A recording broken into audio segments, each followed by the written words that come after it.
I also want to introduce Archie as he's also a member of M-Space Book Art Center. So he's going to be helping with the demo. We're going to be doing, we'll have a little activity at the end. We actually, Archie and I both, if we could have done it here for you, we would have, but we typeset the pledge that has just been announced to you. So if all goes well, you will all be able to walk away with your own pledge to learn without prejudice in pursuit of our mutual goal, et cetera, et cetera. So so we're pretty excited about that, and it fits right in line with what we're interested in. So welcome, thank you so much for coming out. I'm really can't believe there's so many people here. It's great.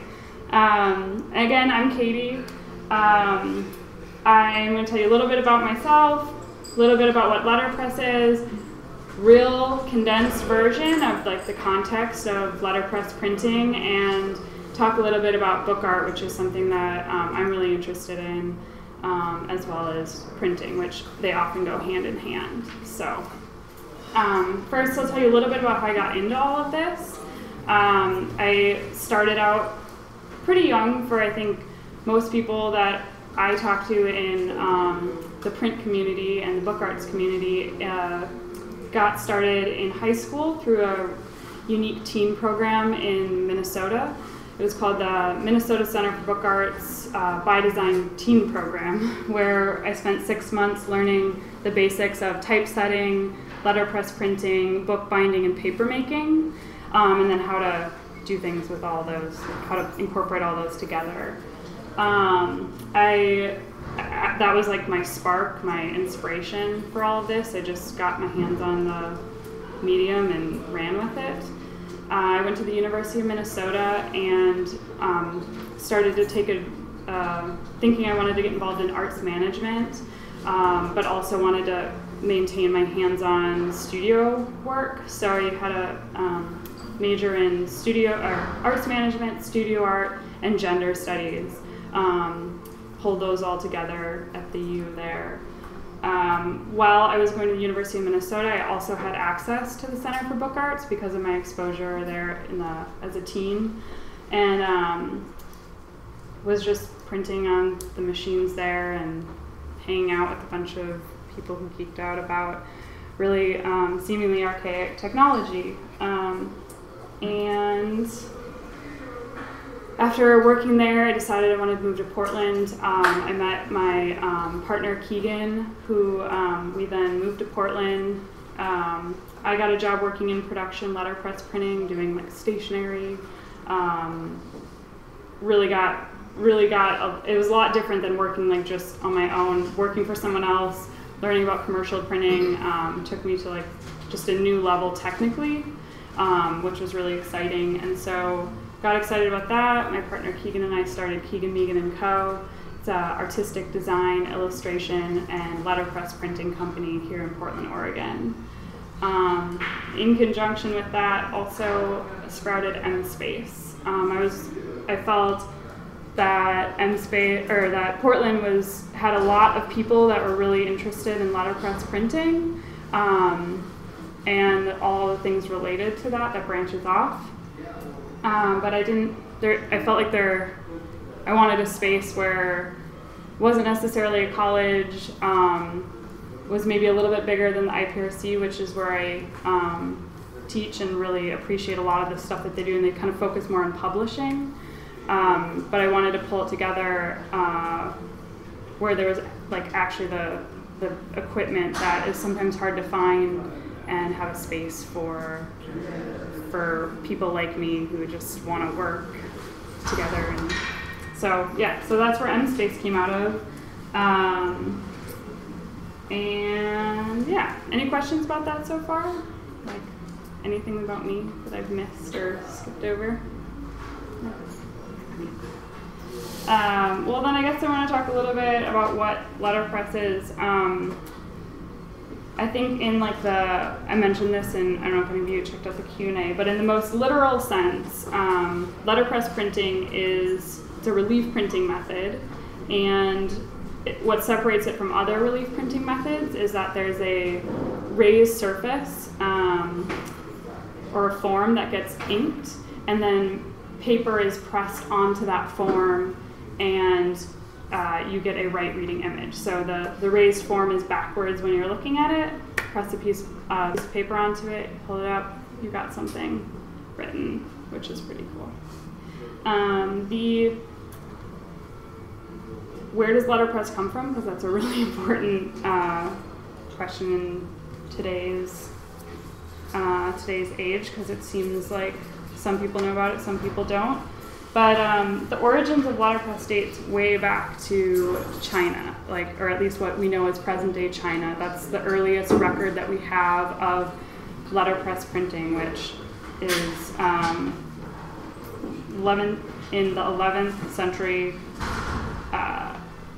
An essayist had made a note about a master printer using movable block letters, putting them together and spelling or trying to put it together and print it and use the different characters. But that method didn't really seem to carry through because I think we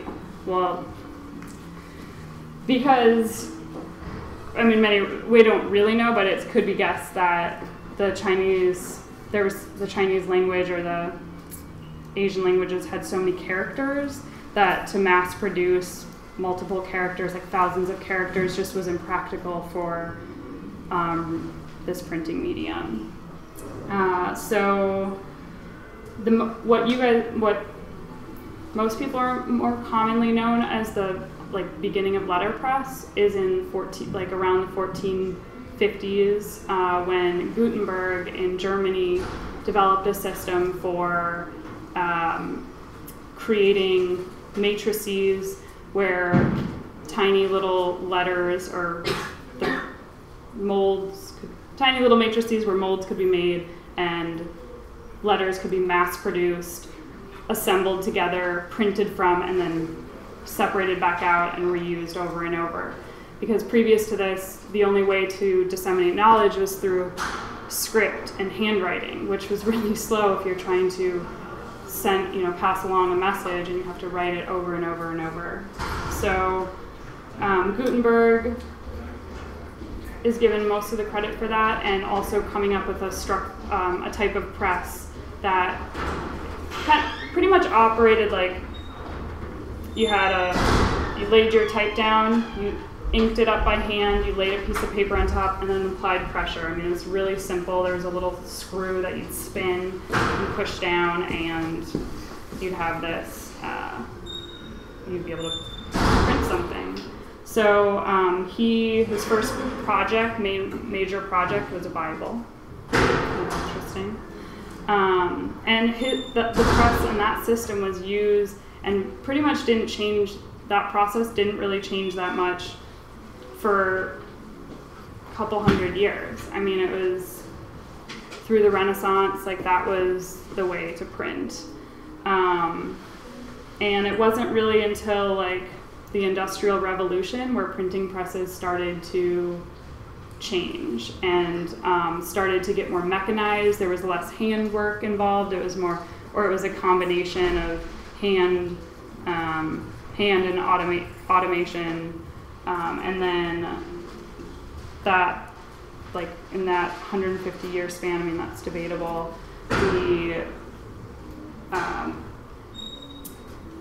We got to that was the Industrial Revolution. There was a lot of push and pull between having something printed really nicely and then also having things being done really fast and wanting things to speed up. So we've got offset printing that's been developed, or lithography, which then developed into offset printing, which is happening starting in the 1700s. So 700 years later, there's this new method that is proving to be a little bit quicker. And I feel so that are you guys hearing me here? I feel like I'm you guys all have these stone cold faces. I'm all right, am I being really boring? And trust me, we're gonna jump into this, and it'll be awesome. But I don't know. It's the end of the work day, I suppose, and you're kind of like nodding off. It's Mardi Gras. Huh? Mardi Gras. Yeah. Mardi Gras. Recess is just around the corner. Every time you pull a print, you get a bead. Wait, no, that's not how it works. So I'm just like, so that's kind of, I'm trying to give you the context of this print medium has been around for a long time. There's been a lot of developments in it slowly, and up until about the 50s is when offset kind of took over in terms of the printing newspapers, and pretty mass producing quite a bit of literature. But there's always been a handful, more than a handful of people that have held on to these roots of letterpress printing because it's a really tactile, it's high, it creates high quality printing, there's beautiful line work, and there's just something that you can really only, like, you experience when you're doing it. That's why we've got a demonstration, so hopefully you can see it yourself. And we've got some tabletop versions, which we'll talk about doing, which we'll talk about doing. Man, I'm like losing it here, getting all hot. So we're gonna. You want to get on with the demo, or do you have some photos to show us? I do have photos to show you, but I still have more to tell you.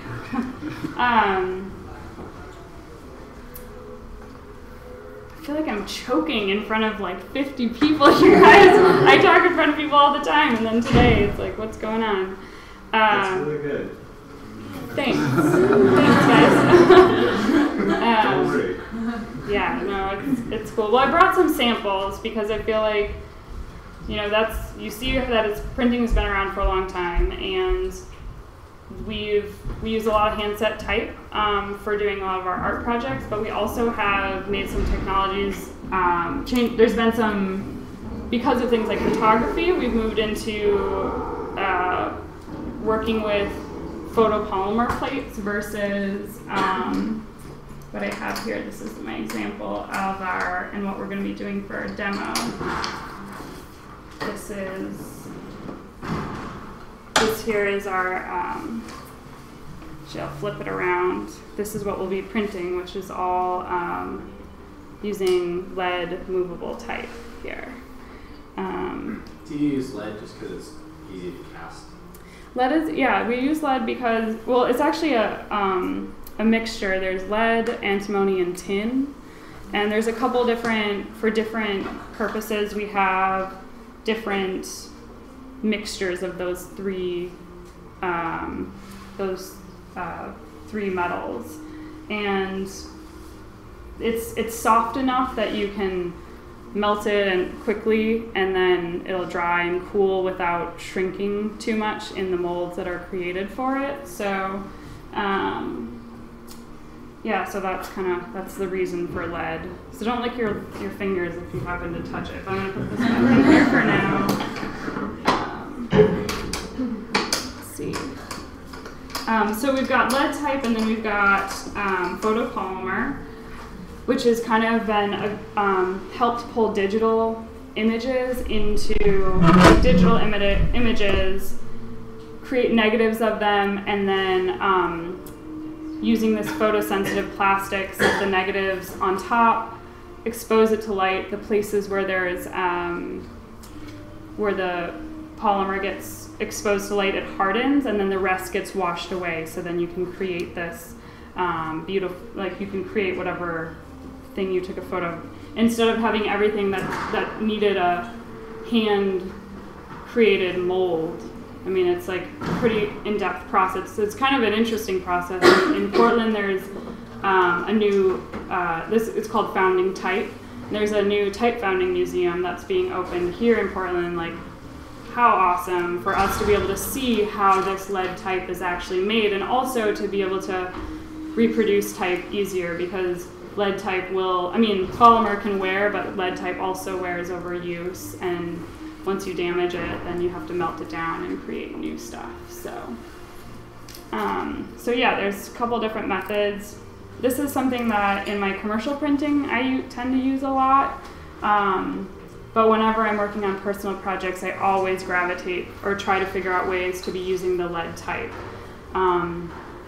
So we've got cases of it. I mean, there's if we could take you all to our shop, which one day you are all welcome to come see M-Space and see the amount of space that it takes and requires to have all this equipment. We've got some small guys here, but most of these presses are much larger, and this can save a little space because you don't need to have a drawer for all the different. You have a drawer for each typeface, so we'll get into that later. But I brought a couple examples of just some of kind of the mix between some of the work that's done commercially, like what's being used to print today. We will print letter, stationery, so business cards, and this is a mix where we're using traditional typefaces, but printing with image, so text and image can go well using a polymer process. Also have this little guy here is an example. It's a little book that pulled together that is made with actually all handset type, and it's just a really tiny hand-bound printed book, and I'll leave this out for people to take a peek at. And what else? We have several other examples over there on the table that you guys can peruse as you wait in line to print your print your super duper cool card. Yeah. Would anyone let me know what brought you here? What were you interested about this particular lecture? I'm curious if anyone's brave enough to. Yeah. Really interested in the process. I like how it looks, but I didn't really know from A to Z how you get there. So cool. It's interesting to see that. I'm actually really interested in the illustration side of it. Do you use the polymer when you are doing the illustrations? Yeah. Is that the only thing you use? It's not. There's a couple different things that you can use. You can use polymer. Traditionally, their magnesium cuts were made, which is actually what we're going to be printing from. I can actually pull this up. This is made from magnesium and then mounted onto wood. So it's a similar process, but it kind of similar process to the way that I was describing the polymer plates being made. But there's the magnesium plates are washed in an acid bath. So. And then they're mounted on here. What's the cost difference between making a magnesium block and a polymer? It's probably double, huh? I would say probably close to double. Double on which? Double to make the magnesium. Okay.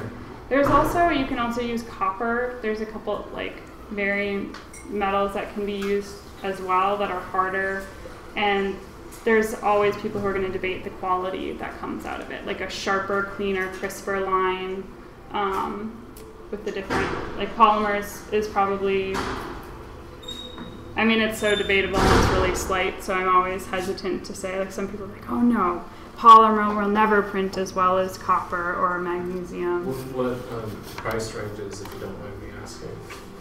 How much would a 5x5 polymer plate Probably about be? $35.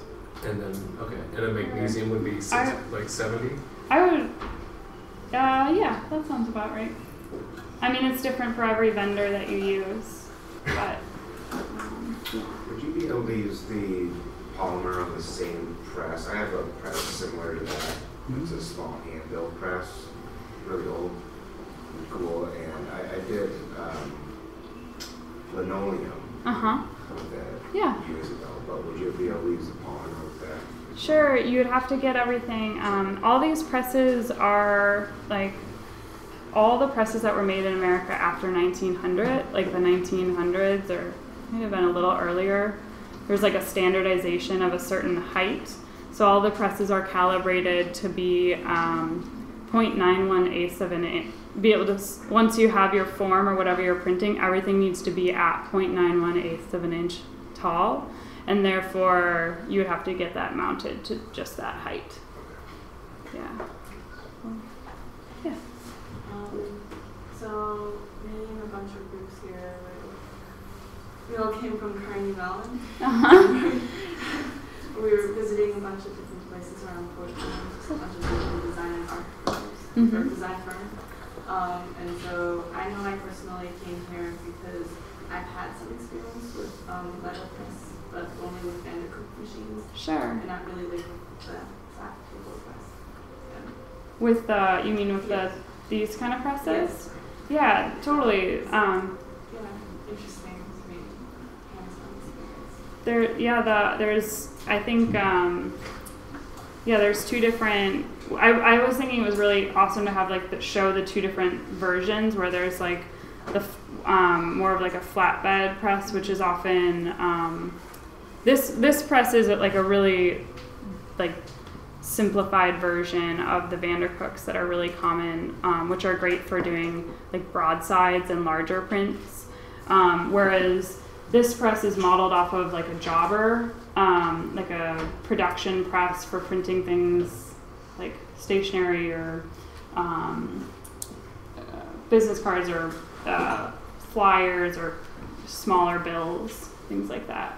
So they're just, it operates much the same, but there's, instead of it being with a cylinder, you've got a flattened surface, or a flat surface where the pressure is being exerted this way versus having a cylinder where the pressure is exerted on one line on the drum.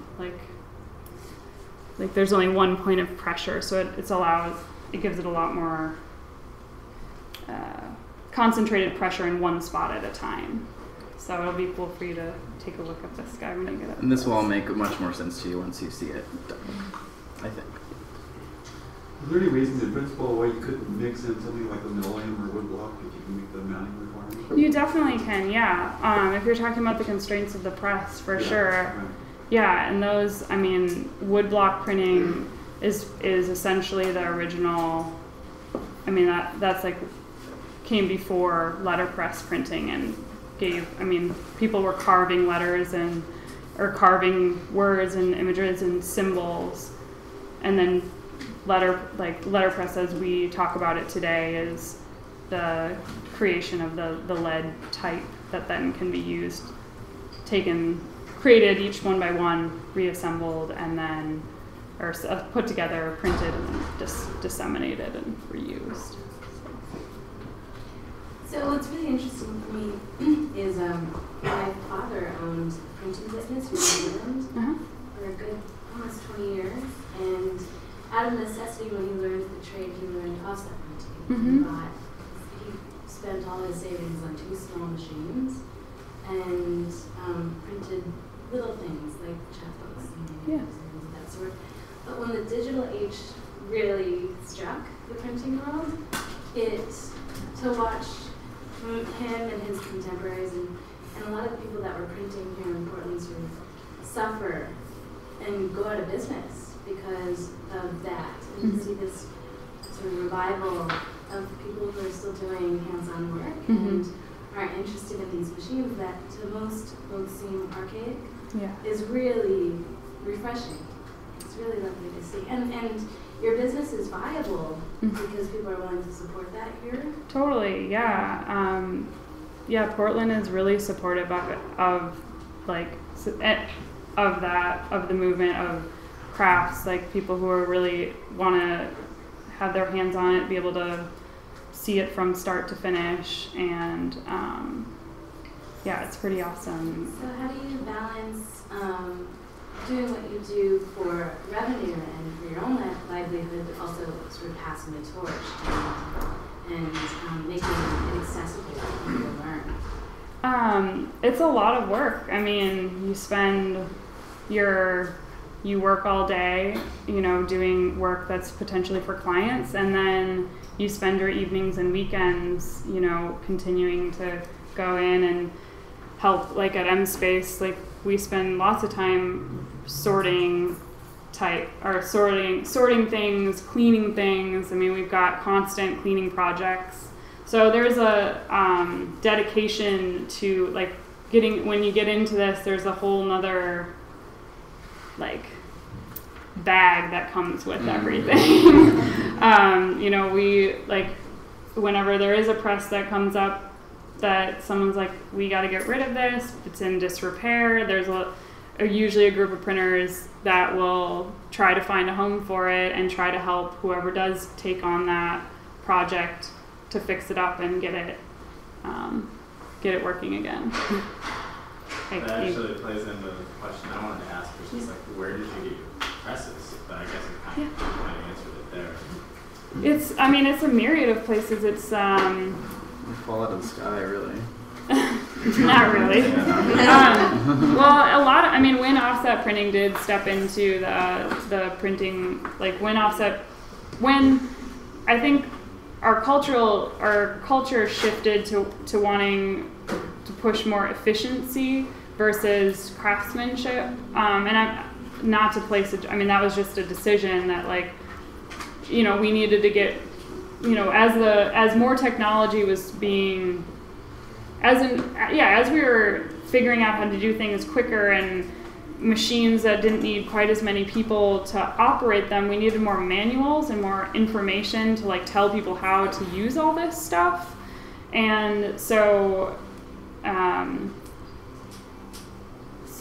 losing my train of thought. So where was it? What did you? Well, I kind of know. I think I know where you're going. I'm like, wait, where were we going? What's interesting is that I think that if my father was he was an immigrant. I have an immigrant background, so when my parents came to this country, what was afforded to them was this opportunity to learn a trade. And even though it was offset printing, and that was what was offered at the local community college, and that's what he learned, I think that if the attitude towards that, or at that time in the 70s, when things were becoming, these machines were becoming more accessible. They weren't as big anymore. You could man it with one person. So he was learning a trade, but if that wasn't happening, if that technology wasn't being introduced, he would have been learning letterpress. Mm-hmm. And it would have been sort of the same thing. It's a trade, it's a craft. You have to have transmission from one teacher to a student. Yeah. Well, and I think where I was going with that is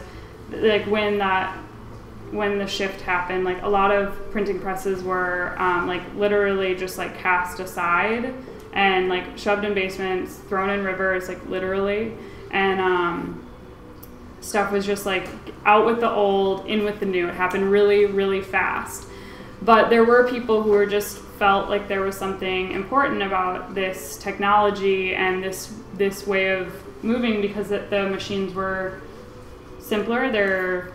In some senses, they're pretty simple, and they get words on paper, and that's sometimes all you need when you need to communicate a message or whatever your purpose is for it. But so we can find presses from people who keep them in their basements. There's a couple resources that there's an online forum called briarpress.org, which is really cool. It's all these printers who spend a lot of time in their basement, but then the internet provides this tool to connect with the printers that have kind of been thinned out, but now you can do it across from state to state, which is pretty cool. So does that answer your question about where to find it? Yeah, totally. Cool. Are presses still being manufactured?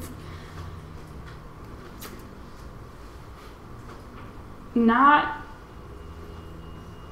really. No, it's really, they aren't, but there's still a lot. There are some parts that work, that you can use for different things, but yeah, there's no new presses being made, but they do exist, and really a lot of them exist, and they need a little bit of elbow grease to get them back running. So, I have a couple questions. Has there been any innovations in the modern printing, not digital, other than obviously like the polymer seems like an innovation in the recent times, I guess, but any other like innovations that you would speak of? That's the major one. That's the major one. I mean, how hard? And my follow-up question is, how hard would it be to make your own press? Really hard.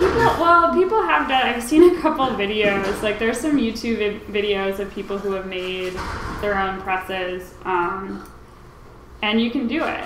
It's just there's when you start, once you do that for a little while, like, you're immediately like, well, what's next, and how can I make this look better? And once you start looking at something closely, you can just like the detail, like detail orientedness comes out, and you're like, oh, this could be sharper, this can be better, and then you start to strive to find more and more equipment that can do it, and the equipment that can get finer tuned has been honed for hundreds of years, and so that's why we kind of go back to these presses that already exist. But I mean, they've looked into making a couple different presses, like the Vandercook, which is a common one. The Vandercook operates a little bit like, I mean, very simply, but the Vandercook has a flat bed like this. The form or whatever you're printing sits on the bed, and then a piece of paper will lay on top or wrap around a cylinder, and then you'll apply pressure across the inked form. And those presses, somebody looked into manufacturing them, and they were so cost prohibitive to remake. They would have to sell them at something that was like $50,000 per machine, and right now, I mean, that just doesn't make a lot of sense to purchase that much for the type of work that can do, and the speed that it can. It's all one at a time, printed one at a time. So, yeah. I have one question about the actual set of type. Yeah. You're talking about that it only lasts for so long, and then it's recast. So when you get typefaces, are you buying like the mold and you're casting them yourself, or? There's still quite a bit of like in the letterpress heyday, especially in the 1900s. There were, I mean, plenty of type foundries making these type fonts is what they're called, and a font refers to the typeface point size of it, the actual size, and like the style of it, if it's like bold or italic. So like one font would,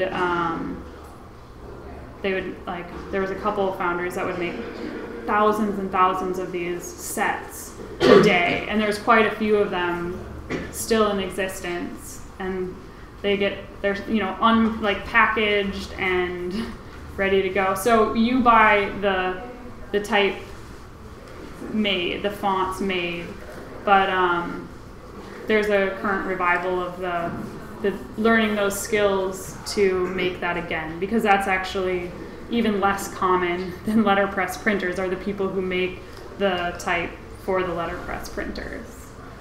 So does that answer your question? Yeah.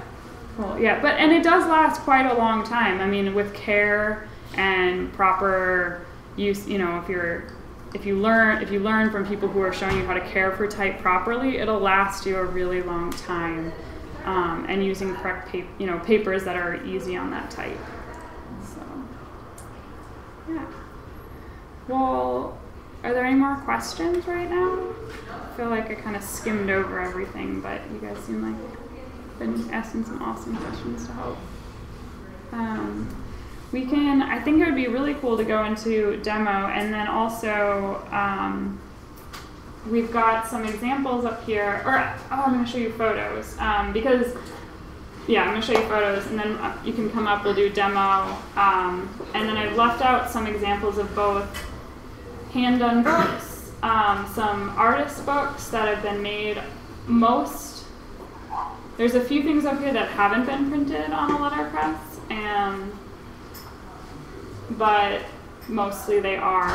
But mostly everything's got some kind of hand-done element to it. So I pulled up, so what I did was I grabbed some photos.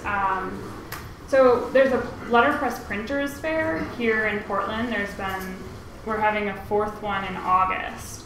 And I thought that it would be a cool way to kind of show you some of the work that's being done in the community, but also some of the people that do it. Because I think that one thing that's really indicative of letterpress is that it sort of does become a little bit of a lifestyle. I mean, it soaks into you because it takes so much time. So you spend a lot of time doing it, and I mean, just inherently it's it takes time. So I just wanted to show you some of the faces of the people here that, let's see, where's the doc on this guy? The bottom? Maybe it's on the left side. I don't know. Oh, there it is. Okay. So I was just going to flip through a couple of these. Let's play this.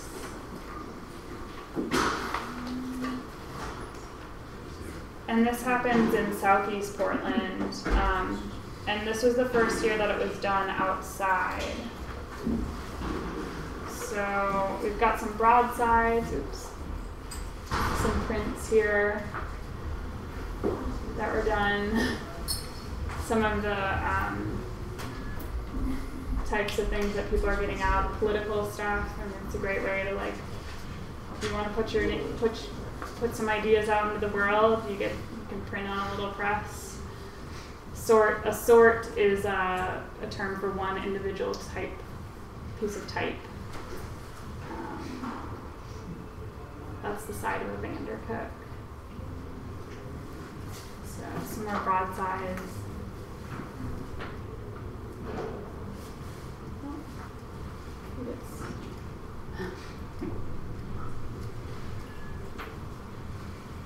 These are some different books that are being made. So another little piece. I like that there's music. I thought about putting music to it. I was like, that would be fun, right? That's made from mostly wood type, which is a way to print larger, being able to print larger things, because making really large letters in lead would be really heavy and cumbersome. They still use, isn't it cherry that they use for that? Mm-hmm. Mind your P's and Q's. Since everything's backwards, P's and Q's are, when they're in lowercase letters, they're really hard to tell apart. So that's where that term comes from. That's one of the first, a model of one of the first printing presses that were made. What's your Flickr handle if you want to look at these more in depth? It's just flickr.com photos/nspace. So we did some trading at these fairs, people will actually buy and sell equipment, which is pretty cool too. It's a really great demonstration of set type.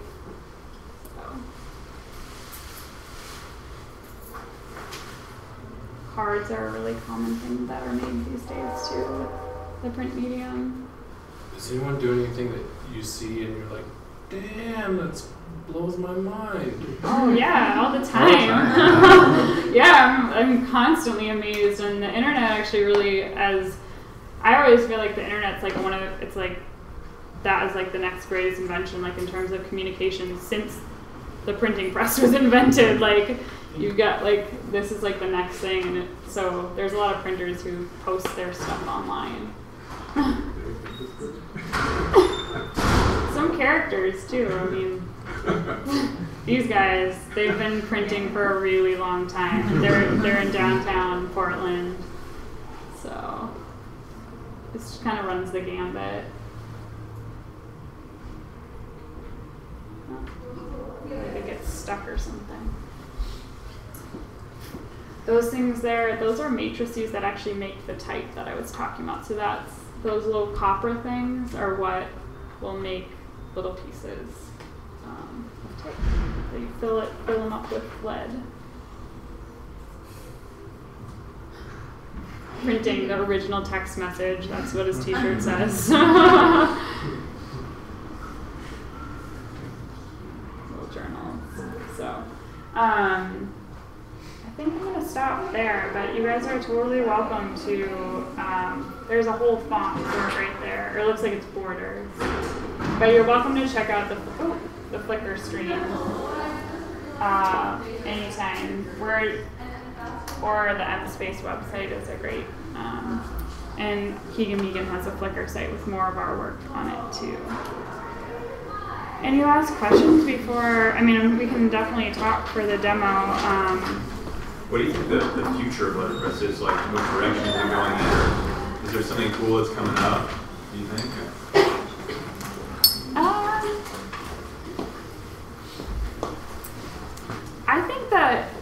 I think I would just like, I'd like to see more. I don't know. Has it changed since you started in high school till now? I think that there's been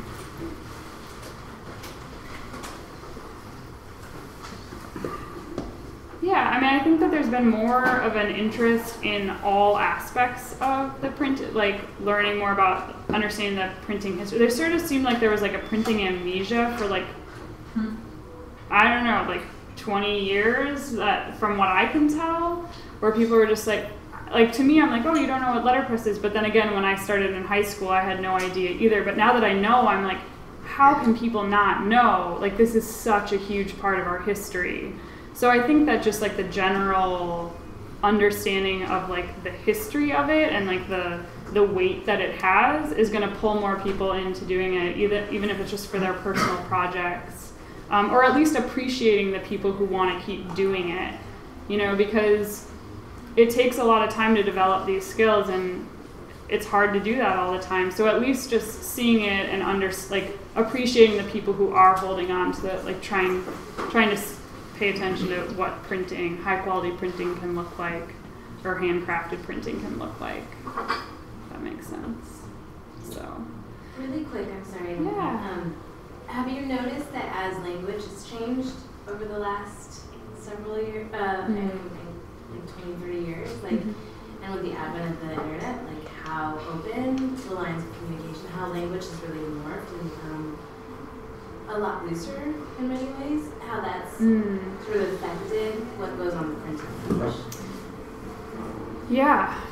I mean, I don't know how to, I guess I've noticed it. I think that letterpress printing makes me a better speller and grammar, like keeps me on my toes in terms of grammar because you're looking so intently at everything. So I think that, maybe it'll become also another fun educational tool to keep our grammar going, but I'm not.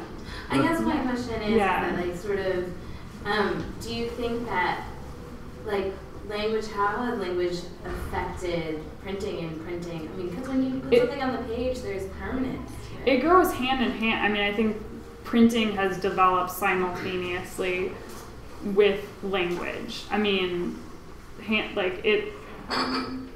Printing starts to reflect our, I don't know what's going to happen, but I hope that, I think that this will, if people gravitate towards holding on to these things, that we're going to be able to hold on to some of the language that is really, really beautiful and help us articulate things even more so than, Fantastic.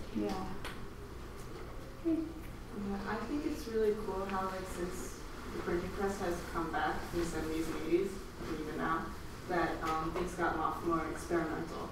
Like, just like playing with different inks and like doing transparencies. I don't think that was very common like before. Like in the early, I don't know, but those times. And so it's like really cool how like we've experimented with like the way different things can be printed and like using images, different things of text at the same time. Yeah, I think totally.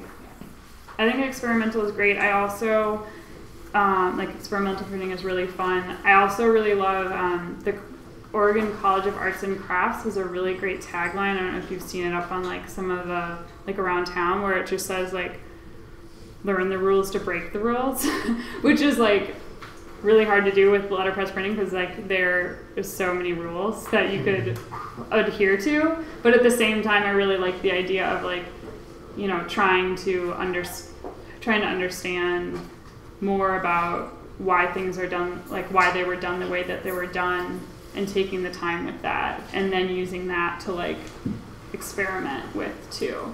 So like I like to do both, I guess. Like I think experimenting is really fun, but it can also damage some of the, like if you don't know, like doing it in a safe space or with someone who you know understands what you're doing and the limits of the equipment that you're working with. So that's kind of the direction where I come from in terms of that, but not wanting to limit people, you know, because we need to be creative and have fun with it. But any other? I feel like I saw one other hand that was like poking, but maybe I'm imagining it. Okay, cool. Well, let's get on to the demo because then you guys will have get a little bit of hands-on stuff. We did set a lot of it up. I've got a couple tools up here that if you have questions about, please ask. The way that it's going to work is we've got to do the first print has to happen here, and then the second print is going to happen here. So we're doing two, like it's going to be two colors, and each color is printed separately. So I think Archie is going to be working with you on the first part, which is the gray. It's the rocket taking off. So, and then the second part is going to be the text. All right. So if you guys are interested in doing that, come on up. Yeah, come on up and might push them. Don't be shy. Yeah. Okay. So step one. All right. Let's figure this out. Oh, I just forgot about the show this weekend. Well, we'll pitch it as people come up. All right. Oh, there's a show this weekend. Set up Yeah, in a, like, totally. You'll have to tell me. Yeah, if you guys could line up in a way, I don't know. Yeah, Most of you are adults, right? Yeah. You could line up, right? If we could kind of line up on Okay, this so side. I'm gonna put some ink on there. In order of height. Oh my god, I really. You did a good job. You're really sweet. How can I help I don't know. All right. Are we using these ones or these ones? Okay, I need you to pull this sucker back here down. Okay. At the same time, I need you to throw this guy in there, lined up with the tape. So just like that. And now you can release. Okay. And now, sweet. Let's go straight, and then, okay, yep, and then pull it out. Sweet. He's taking over. Oh, it didn't work. Alright, we gotta do more ink. Yeah, that makes sense. Should we set this aside? Yeah, that's fine. Can I see this? Yeah, that's it.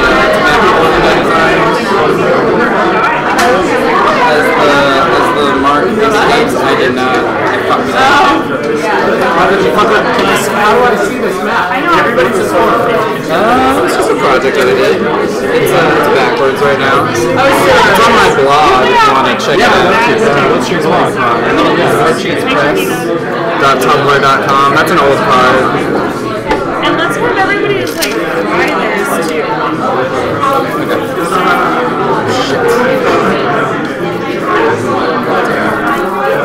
Let's look forward. Okay, yeah. Let me help you. Just tell me what to do. Okay. This is going to take a little bit of time. Well, just the first one. Okay. So, This has got to stay that way. That makes sense. It's gravity is trying to... So, go back and forth. You might want to switch in. You can let go. I got this. I'm left-handed. Okay. So go back and forth. Kind of try and get it a little bit less. Yeah, and then back and forth. And then wipe it in one straight line, like kind of back onto the. There we go. Maybe try and get this little part too.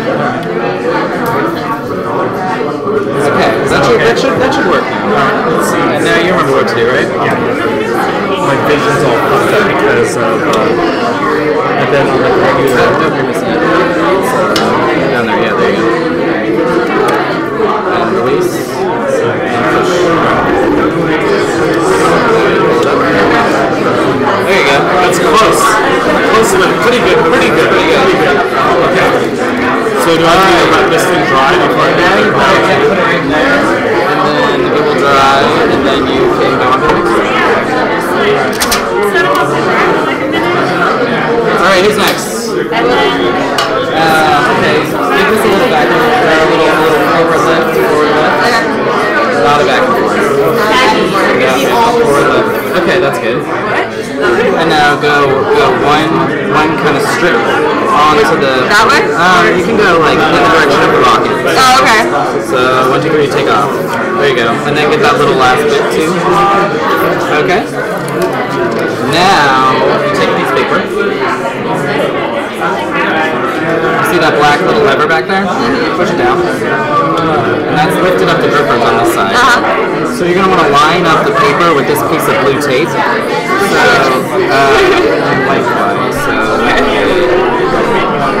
line up with the blue tape. Just straight. Oh, just there? Okay. I think, yeah. Wait, release this.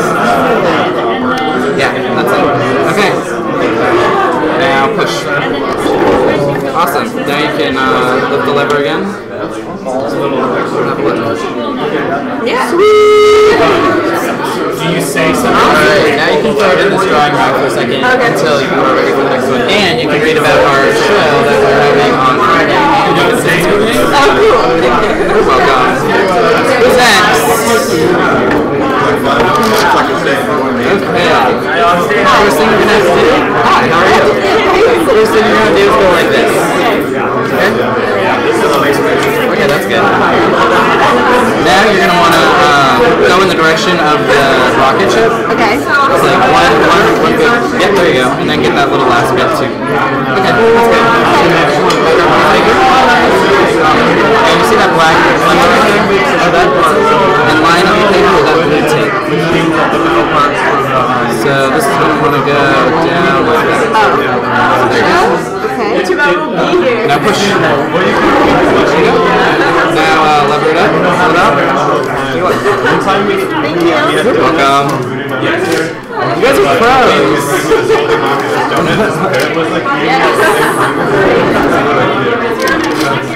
Okay, who's next? Awesome. Hold that there. And with this hand, give it one of these. That's good. Now, in the direction of the rocket, give it a little go. There you go. And then put that last little bit there. Okay, that's good. Okay, now grab a piece of paper. And you see the little black lever behind you? Press that down. And then line that up with the blue tape. So it goes in there just like that. Yep. Now release the grippers. There you go. Now push. Oh, you got it. Now lever, yep. Lever and pull. Sweet. Hello. Alright. First thing you want to do is pick that up. Give it a little like. Not a back and forth. Up and up. I just learned that today, so it's okay. I've been fucking that up. Yeah, that means I've been doing it wrong for years. Yeah, exactly. And then so go in the direction of the rocket. Just one roll. There you go. And then you might want to get that last little bit too. Okay, cool. I can't believe you're supposed to go back and forth. I know, right? Okay, now the black little lever back there. You see it? Yes. Okay, yep, that lifts the grippers, and then you want to line it up with the blue tape. You get to on the edge. There you go. And then into the grippers, just like that. And then release the grippers. Now you crimp. Now you, lift it up. See what you got. Looks good. How's it going over there, Katy? Good. You can throw it in there to let it dry. An added step.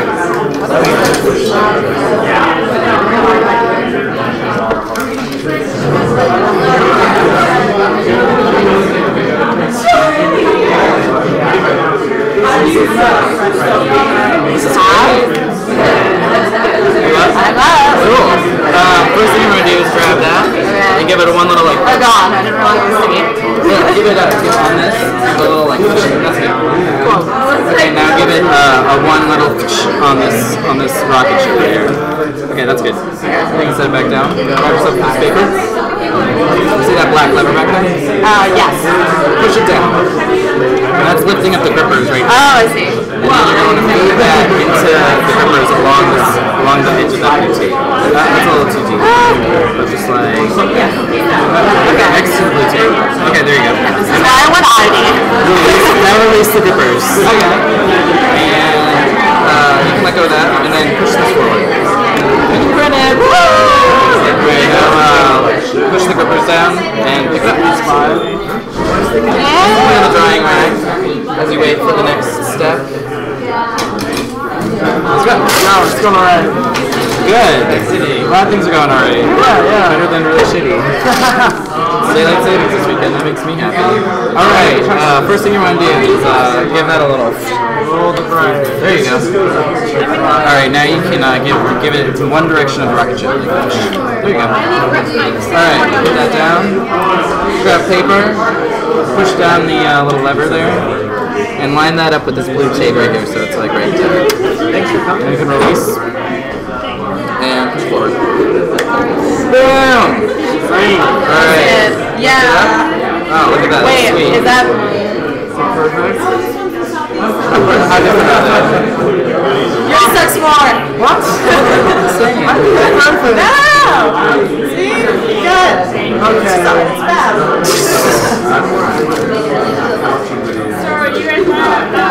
Okay. Hello. Welcome to Printing 101. Alright, step 1. Grab prayer. Give it one little... Alright, this is actually here. This is all gooped up. Yeah. And then you're going to bring it all the way to so you can resist it. And then you're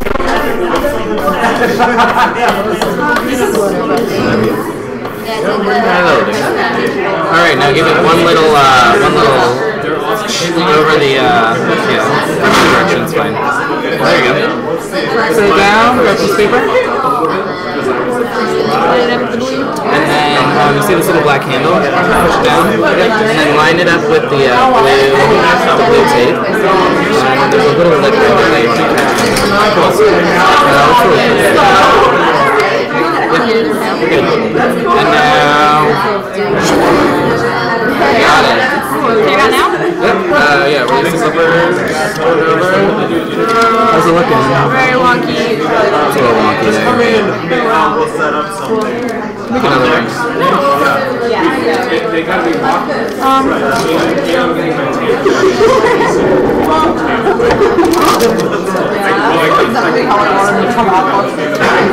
Okay, you're up. First things first, grab the brand and give it a little like. There you go. Now give it a little back and forth on the form there. So yeah, up and down. And then you want to get that little extra piece. Cool. That should be good. Now you grab this paper. And you grab that little black handle. And that'll lift up the grippers right here. And so you insert it into the grippers. Just right there, yeah, along the blue tape. Perfect. Release. Print. Easy as that. And now push that up. That one's pretty good. Hello. Welcome to class. Okay, first things first, grab the butter. Give it a couple that looks good. Alright, now give it one of those onto the thing there. Is it increased every time? Yeah, well with this press, this is like a sign press, so you typically only, we probably like make little advertise, like little posters or something with this one, so and it's like way less complicated than self-inking press. Like that one's self-inking, so like, it has the bars on it. So instead of having to do this, it just does it all in one direction. But this makes it a lot easier for us right now. So grab this paper, and you see the little black handle right in front of you. Push that down, and then if you look over here, these grippers raise up. And so you insert the paper into the grippers, yep, just like that, along the edge of this blue tape. So then, go over that there you go. And release the grippers. So that's snug there. No, I mean, yeah, that's no problem. There you go. And now you, you undo what you just did. Looks sweet. Okay. And Michael Downs is going to be in that too. He's just like he knows so much. That looks good, yeah. Yeah, give it one little. Maybe another one that looks like it might be a little bit. There you go. That's good. Grab a piece of paper. Push down the black lever. Yeah, totally. And it goes right in there. Yeah, just like that. And then release the grippers. Cool. And now print. Zoom. Undo what you just did. You're welcome. Hello. How's it going? I'm good, and you? Pretty good.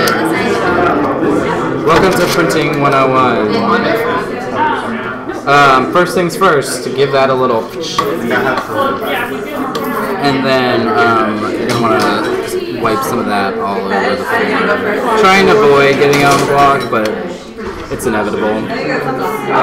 That's enough. And then grab yourself a piece of paper. You see the little black lever? Push that down and feed that into the grippers along this blue tape. So that corner's going to want to touch that. Essentially, there's a little lip right there, so you can get it along the edge and release the grippers. And push. And you print it. So it's not so complicated, right? You got it.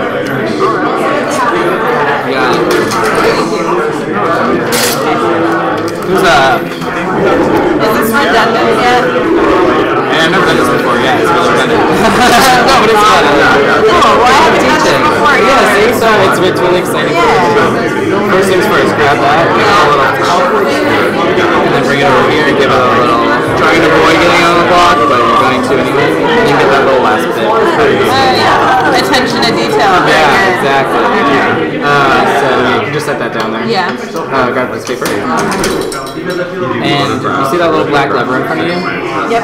You push down, and that'll lift the grippers up. You want to feed it into the grippers along this blue tape edge, so it'll go like right there. Got it? And then release the grippers. And now you're good. Yeah. And then I slide it across. It's really pretty. Again, or just once? No, just once. Okay. So release, flip, yeah. You're welcome. Hello. Welcome to printing class. I can just think of statements. Okay. So first things first, grab the brayer and go with one little. That's good. And then give it a little bit of coverage. Maybe a little more than that. Yeah, that's good. Okay, cool. This paper.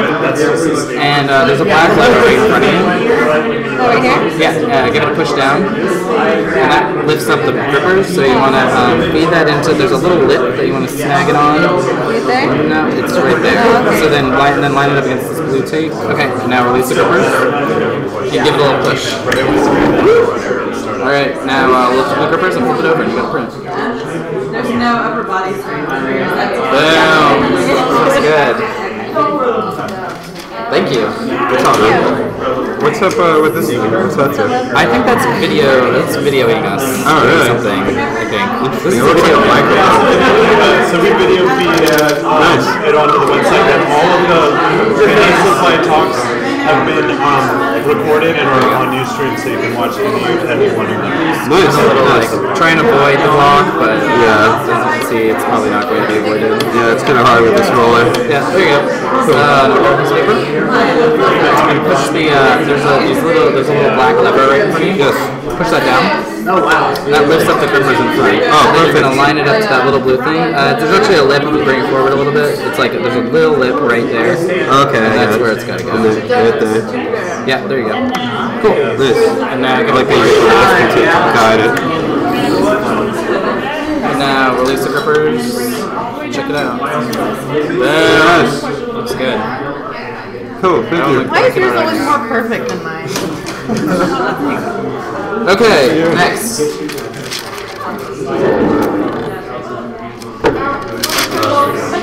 First things first, I take out this little piece of paper that we were looking at. Okay, yeah, give that like one little good. Try it and avoid. Okay, that's probably good. Okay, now grab this paper. And push that little black lever down, and that lifts up the grippers, and line it up against the edge. There you go. That's perfect. Awesome. I give it a push. And now just release it, flip it over, and you got yourself a rocket ship.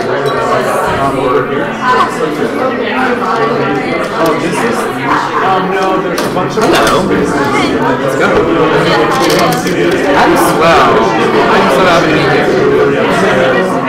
This is really exciting because I wish this happened to me before I spent a lot of money to learn it. Alright, yeah, just give that a little, exactly. Maybe a little more than that. Just like, yeah, and there, yeah, that's probably good. Now grab some piece of paper. And the little black lever there, you want to push that down. And yeah, so there's this little lip that you want to catch right there, and then pull it over towards this blue tip. There you go. That's exactly where you want it. And now give it a push. Awesome. Now yeah, flip it over. See how great it looks. And then you get to add the really exciting part next.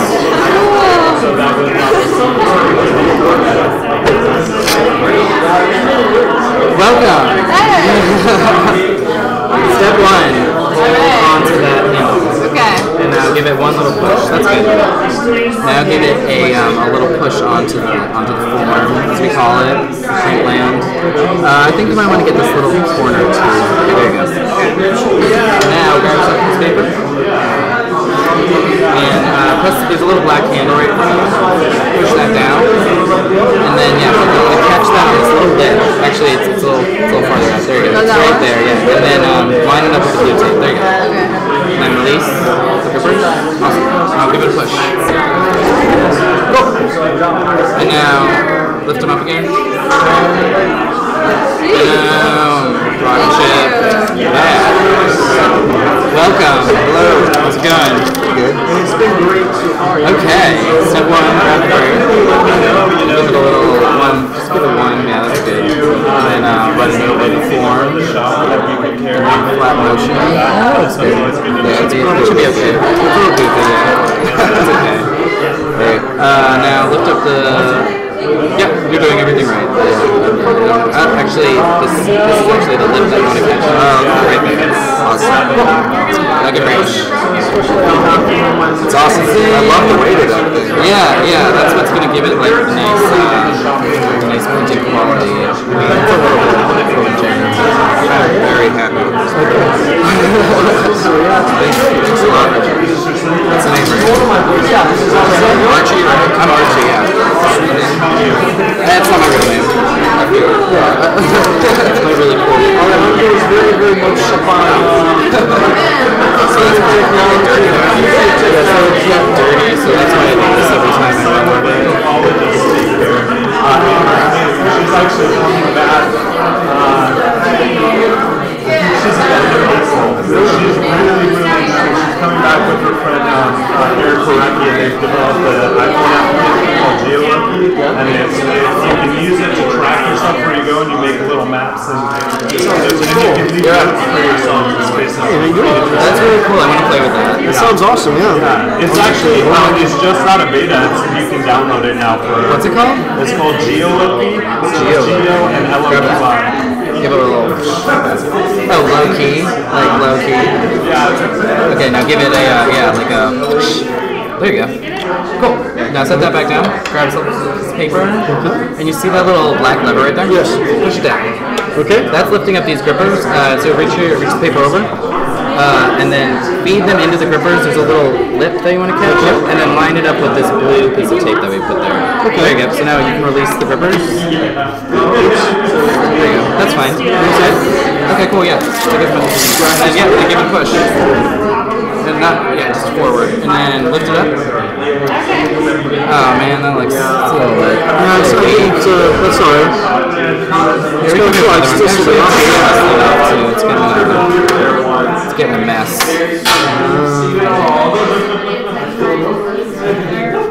So things have been really good. It's good to see you, Tobias. Yeah, good to see you too. Thank you, man. Yeah, thanks for coming. I'll come back soon. I definitely would like to see her if she comes back again. Yeah, totally. That's very fascinating. It sounds like it, yeah. Okay. Here, let's get you another one. That one looks terrible. Okay, thank you. That's not hard. A piece of toast and 2 eggs is like. Okay. So.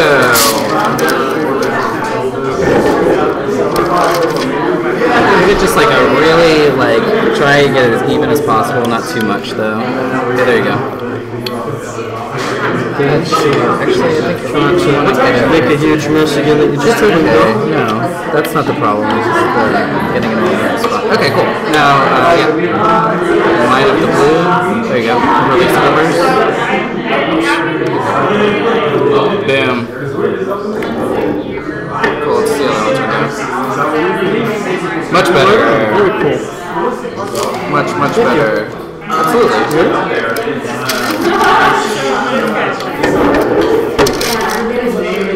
Okay, yeah. So give it one little either way, yeah, that's good. Here, let me see it. This is actually the trickiest part, and it will make sure it's well coated, evenly coated is really important. Okay, now you see that little black lever there? Yeah. Push down. Okay, now that lifts up the little grippers. So keep it lifted, and then feed your paper in right underneath the grippers, right here. Forward a little bit under that lip, right there. Okay, now you can release the grippers. Let go. Cool. And now you give it a push. Awesome. Now you can lift the grippers up and pull your print. That looks good. Good job. Thanks so much. Yeah. Well.